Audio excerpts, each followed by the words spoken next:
Después de las observaciones hechas sobre la ciencia, la manera de aprender y la mano de obra, volvamos a la continuación de la lección. La referencia al pensamiento de vía única nos sirvió para hacer la transición. No es esto lo mismo que el mero pensamiento unilateral, pues tiene un mayor alcance y un origen superior. Cuando hoy se habla de pensamiento unilateral y de vía única, la palabra pensar se usa en el sentido de opinar. Alguien dice, por ejemplo, yo pienso que va a nevar esta noche. El que así habla no piensa, sino que se limita a opinar. No obstante, de ninguna manera hemos de considerar este opinar como algo carente de importancia. Nuestro hacer y omitir cotidiano se mueve en el medio de ese opinar y se mueve allí con necesidad. Incluso las ciencias se quedan en la misma dimensión. ¿En qué sentido ese opinar es unilateral? Las supremas normas directivas de la ciencia no incluyen la necesidad de investigar sus objetos bajo muchos aspectos e incluso bajo todos los aspectos. ¿Dónde se da allí algo unilateral? Precisamente en lo que se refiere al ámbito de su investigación. Por ejemplo, la historia investiga una época desde todos los puntos posibles y, sin embargo, no investiga qué es historia. Eso es algo que ella ni siquiera puede investigar científicamente. Por caminos históricos, un hombre nunca llegará a saber qué es historia. De igual manera, un matemático por caminos matemáticos, es decir, a través de su ciencia, o sea, en definitiva, con fórmulas matemáticas, jamás podrá mostrar qué es lo matemático.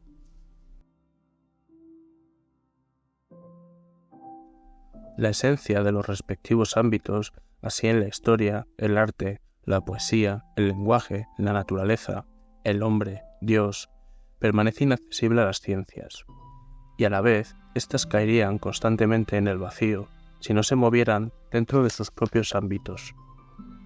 La esencia de tales ámbitos es el asunto del pensamiento.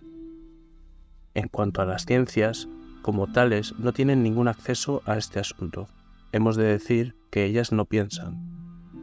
Lo dicho suena en un primer momento a cierta presunción, como si el pensamiento se tuviera a sí mismo por superior a las ciencias.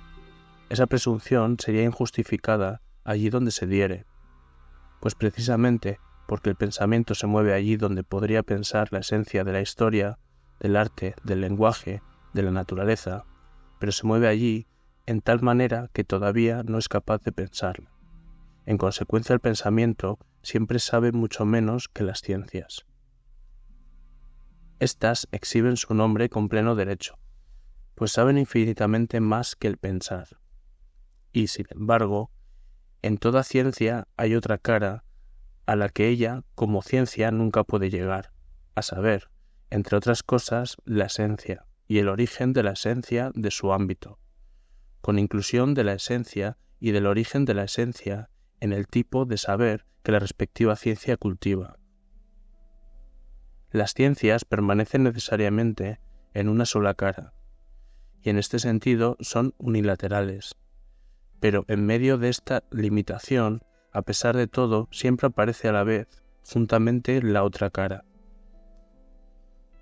Lo unilateral de las ciencias conserva su propia pluralidad de aspectos, pero tal pluralidad solo puede desplegarse en medida limitada, en la medida en que no llama la atención la unilateralidad en la que la ciencia en cuestión se basa. Y allí donde el hombre ya no ve una cara como una de las caras solamente, ha perdido de vista la otra. La diferencia entre ambas caras, lo que está entre medio de ambas, es vertida en el mismo vaso, por así decirlo. Todo queda nivelado en un mismo plano. Se tiene una opinión dentro del mismo tipo de opinar sobre todo y sobre cada una de las cosas. Cada periódico, cada revista semanal, cada programa de radio lo ofrece hoy todo en igual manera al opinar uniforme. Los objetos de las ciencias y el asunto del pensamiento son tratados con igual uniformidad.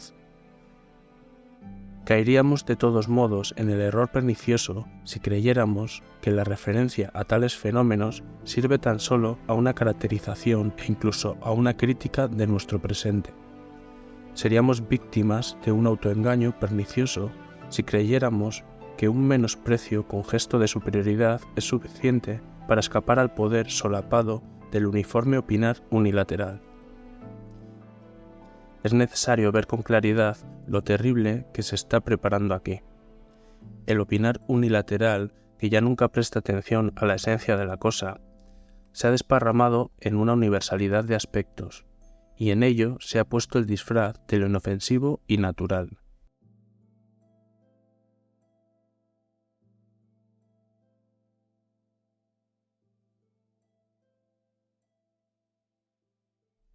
Pero este opinar, por doquier, que lo trata todo de manera uniforme y con igual falta de escrúpulos, no es sino la preparación para lo que propiamente está en curso. Pues en el plano del unilateral opinar uniforme se apoya a la postre el pensamiento de vía única. Por eso es llevado todo a la claridad inequívoca de los conceptos y las designaciones, cuya precisión no sólo corresponde a la del procedimiento técnico, sino que comparte con él un mismo origen de su esencia. En primer lugar, no hemos de perder de vista que el pensamiento de vía única no coincide con el opinar unilateral. Digamos que se construye sobre la base de éste y a la vez lo transforma. Hay en nuestra época una tendencia curiosa que a primera vista no pasa de ser un signo meramente externo del poder creciente del pensamiento de vía única. Se trata del aumento de aquellas designaciones que consisten en abreviar palabras o en juntar las letras de iniciales de las palabras.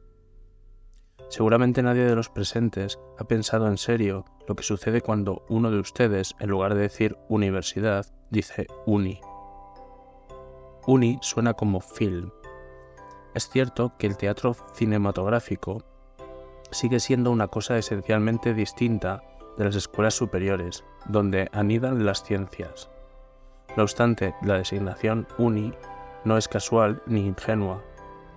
Es muy posible que nada pueda objetarse al hecho de que ustedes entren en la uni y salgan de ella, o de que ustedes busquen libros prestados en la BUP, biblioteca de la universidad. La pregunta es solamente qué orden se anuncia en la difusión de este tipo de lenguaje. Quizás sea un orden al que nosotros somos arrastrados y al que estamos entregados por la acción de aquello que se nos sustrae.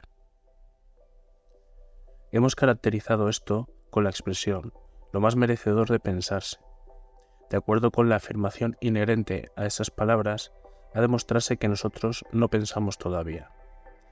La afirmación parece formulada en un tono negativo y pesimista, pero aquí entendemos que lo merecedor de pensarse es lo que da que pensar.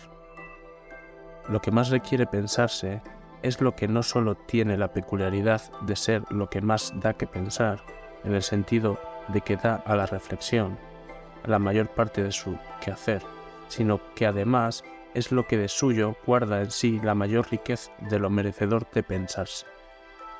Nuestra afirmación dice que no pensamos todavía. En este todavía no late una referencia peculiar a algo venidero, algo de lo cual no sabemos si nos llegará a nosotros. Este todavía es de tipo singular, de manera que nos prohíbe equipararlo con otros. Por ejemplo, a eso de la medianoche podemos decir, el sol no ha salido todavía, y podemos decirlo también a la hora de la aurora. El todavía no es aquí diferente en cada caso, pero cabe la réplica. En este caso, el todavía no se refiere al espacio de tiempo, a las horas que pasan entre la medianoche y el amanecer. En cualquier caso, la llegada del sol es segura cada día. ¿En qué sentido segura? ¿En el sentido científico? Para la ciencia, desde Copérnico, ya no hay salidas ni puestas de sol. Científicamente, se ha mostrado de manera inequívoca que eso es un engaño de los sentidos. En cambio, según la suposición usual de la opinión normal, el todavía no de la salida del sol conserva su verdad tanto a medianoche como a la hora de la aurora, aunque se trate de una verdad que nunca puede fundarse científicamente. Y esto porque la esperanza del sol cada mañana tiene un carácter que no deja lugar alguno para la demostración científica. La salida del sol nunca se espera sobre la base de una evidencia científica. Podría replicarse que los hombres se han habituado a la regularidad de esos fenómenos, como si lo habitual fuera patente por sí mismo, como si pudiera haber algo habitual sin habitar, como si hubiéramos pensado alguna vez qué significa habitar. Si las cosas se presentan tan sorprendentes para nosotros en el ir y venir del sol, el misterio alcanza alturas mucho mayores allí donde lo que debe pensarse se sustrae al hombre, y sin embargo llega a la vez en la sustracción.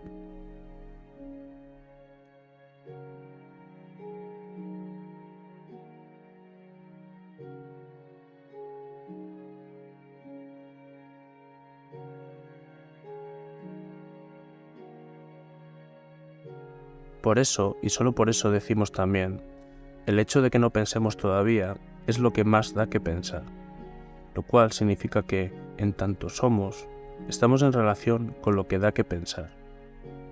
No obstante, como pensantes, no estamos todavía en lo que más merece pensarse. Por nosotros mismos no sabemos si llegamos allí. La afirmación no es, pues, optimista, y tampoco oscila en lo indeciso entre el pesimismo y el optimismo, ya que para esto habría de contar con ambos, compartir así sus maneras de valorar. El tono que da temple a nuestra afirmación no puede determinarse sin más de acuerdo con el tipo de los enunciados usuales. Por eso conviene que pensemos nuestra afirmación no solo según su tono, sino también según lo que tiene de enunciado.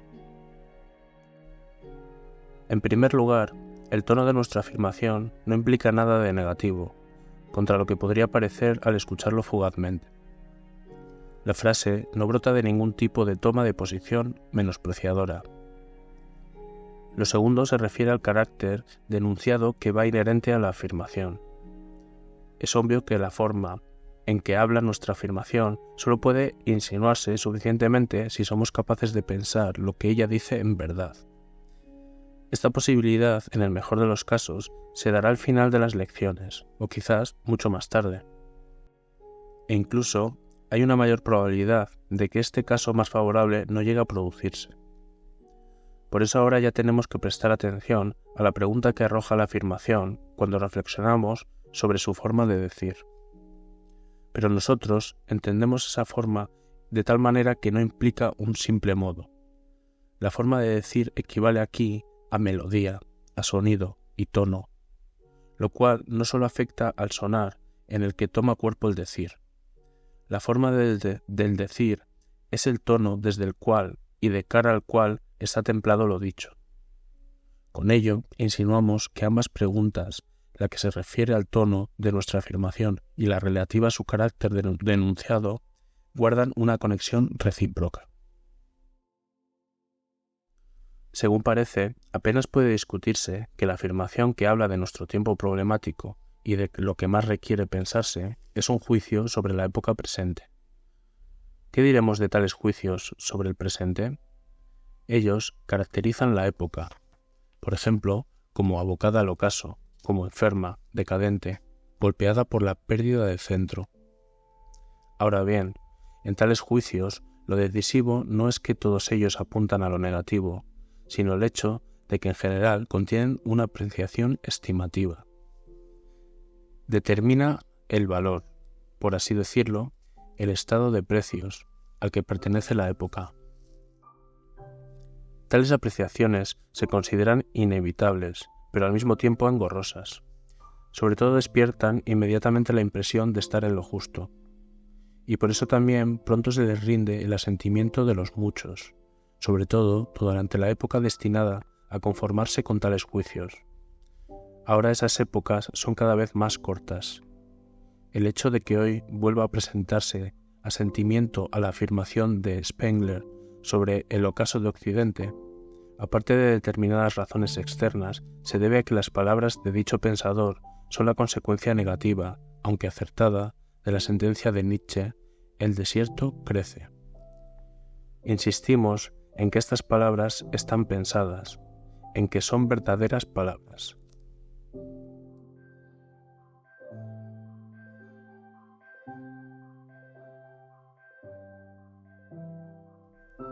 Pero también parecen tener el mismo grado de razón otros juicios que se emiten sobre la época, y la tienen efectivamente en cuanto gozan de certeza, pues rigen por hechos, que pueden aducirse masivamente como prueba y cimentarse mediante citas habitualmente escogidas de escritores.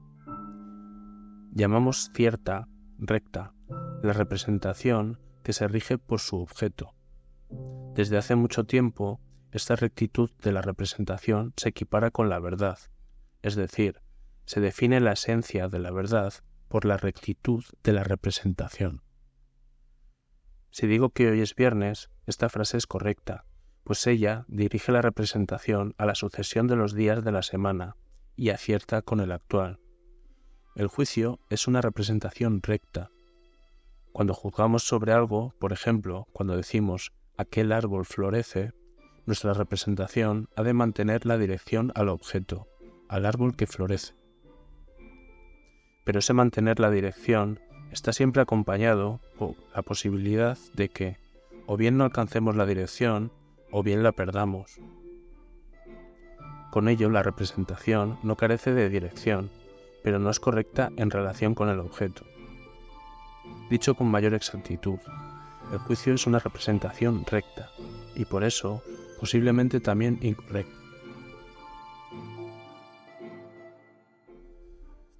Para que ahora veamos qué carácter enunciativo tiene nuestra afirmación sobre la época actual, hemos de mostrar más claramente cómo está el asunto con los juicios, es decir, con la representación correcta y la incorrecta. Y si lo pensamos de manera adecuada, estamos ya en medio de la pregunta: ¿qué es en general la representación? ¿Representar? ¿Quién de nosotros es tan zote que no sabe qué quiere decir representar? Cuando nos representamos algo, por ejemplo, un texto en el campo de la filología, una estatua en el ámbito de la historia del arte, un proceso de combustión en la química, en cada uno de estos casos tenemos una representación de los objetos mencionados. ¿Y dónde tenemos estas representaciones? Las albergamos en la cabeza, las tenemos en la conciencia, ellas están en el alma. Tenemos dentro de nosotros las representaciones de los objetos.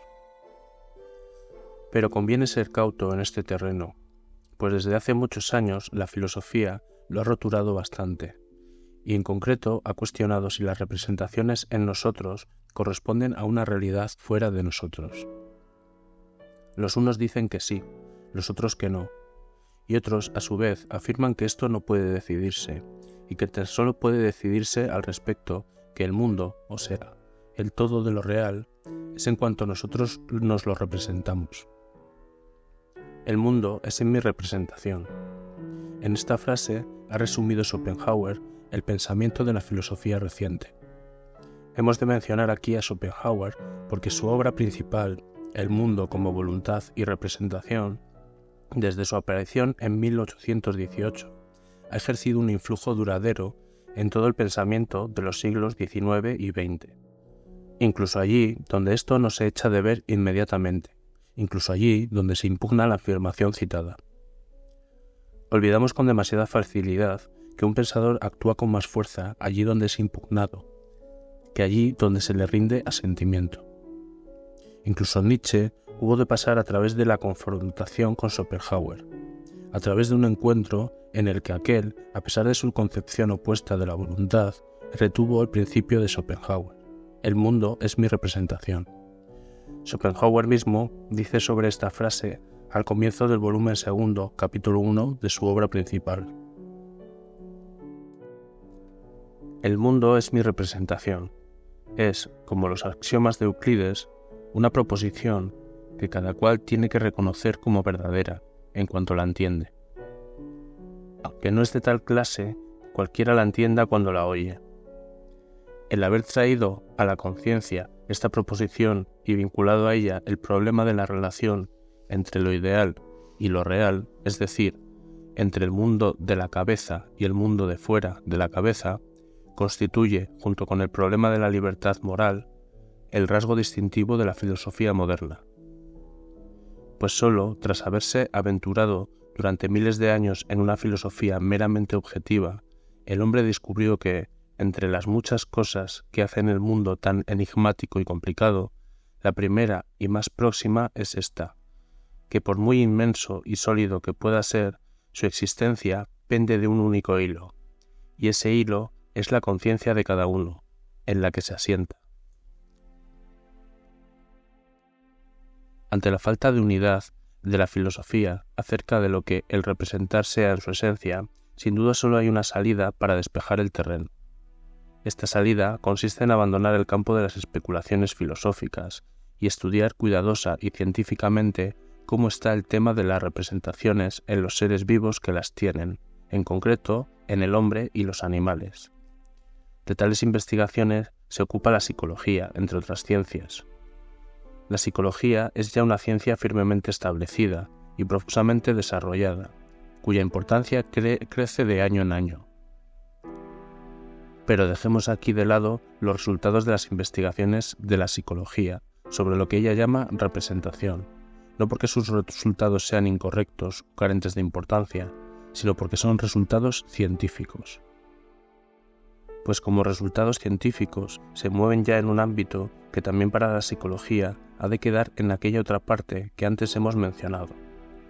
Por eso no debe admirarnos el hecho de que, dentro de la psicología misma, de ningún modo requiere claridad acerca de qué es aquello donde deben incluirse las representaciones en uso, concretamente la del alma, la del inconsciente, y de todas las profundidades y estratos en los que se articula el campo de la psicología. Aquí todo permanece problemático, no obstante, los resultados científicos son correctos.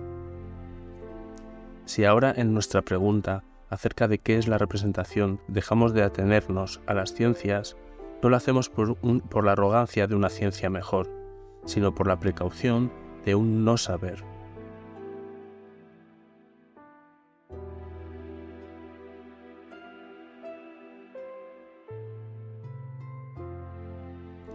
Nosotros estamos fuera de la ciencia, y en lugar de estar en ella nos encontramos, por ejemplo, ante un árbol en flor, y también el árbol está ante nosotros.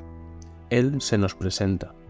El árbol y nosotros nos presentamos recíprocamente, y lo hacemos por el hecho de que el árbol está ahí, y nosotros estamos frente a él. El árbol y nosotros somos en la relación recíproca, puestos el uno ante el otro.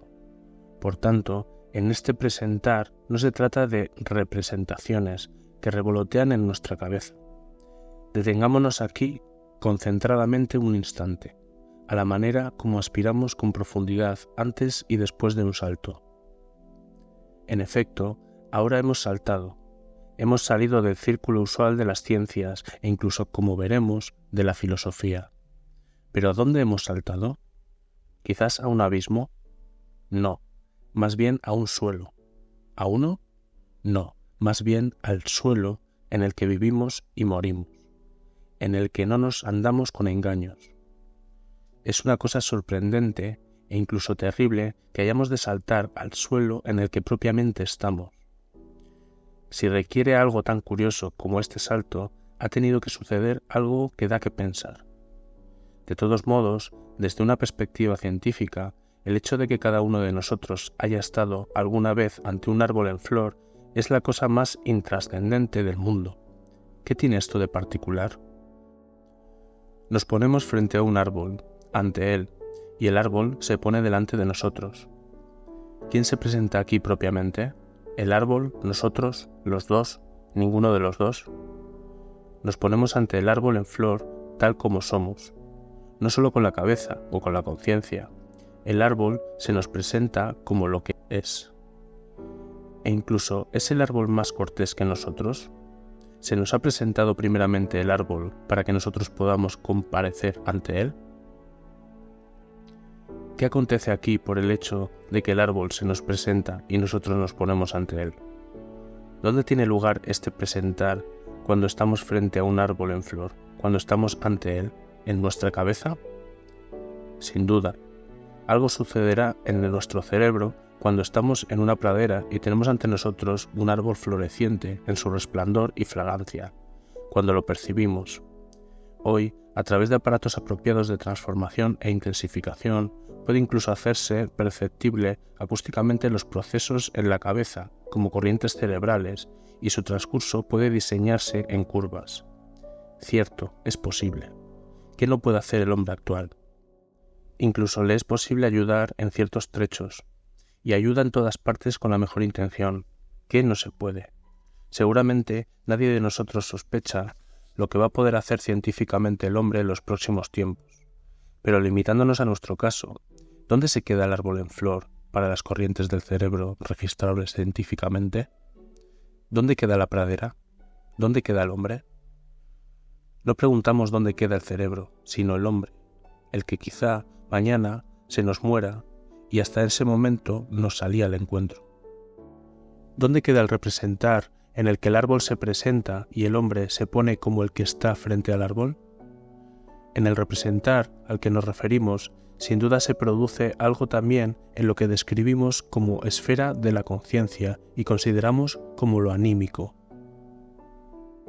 Pero ¿está el árbol en la conciencia o está en la pradera? ¿Yace la pradera como vivencia en el alma o extendida en la tierra? ¿Está la tierra en nuestra cabeza o estamos nosotros en la tierra? Posiblemente, replicará el lector, ¿para qué tantas preguntas sobre un hecho que cualquiera concede inmediatamente sin reparos? Pues para todo el mundo es cosa manifiesta que nosotros estamos en la tierra y siguiendo con el ejemplo anterior estamos frente al árbol. Pero no procedamos tan rápidamente con las concesiones. No tomemos tan a la ligera eso que parece estar tan claro como el sol, pues sin darnos cuenta lo echamos todo a perder tan pronto como, al unísono con la ciencia física, la fisiología y la psicología, junto con la filosofía científica, con todo despliegue de sus materiales y pruebas, afirmamos que propiamente no percibimos ningún árbol, sino que en realidad percibimos un vacío donde se hallan dispersas cargas eléctricas que circulan de aquí para allá a gran velocidad. No basta que solo en relación con los instantes no observados científicamente concedamos que, por supuesto, estamos ante un árbol en flor, para luego, en el instante siguiente, afirmar con la misma naturalidad que la opinión primera es solamente la ingenua, pues es característica de la concepción precientífica de los objetos. Si hacemos esta afirmación, concedemos algo cuyo alcance apenas tenemos en cuenta, a saber, que propiamente las llamadas ciencias deciden lo que ha de tenerse o no por real en el árbol floreciente.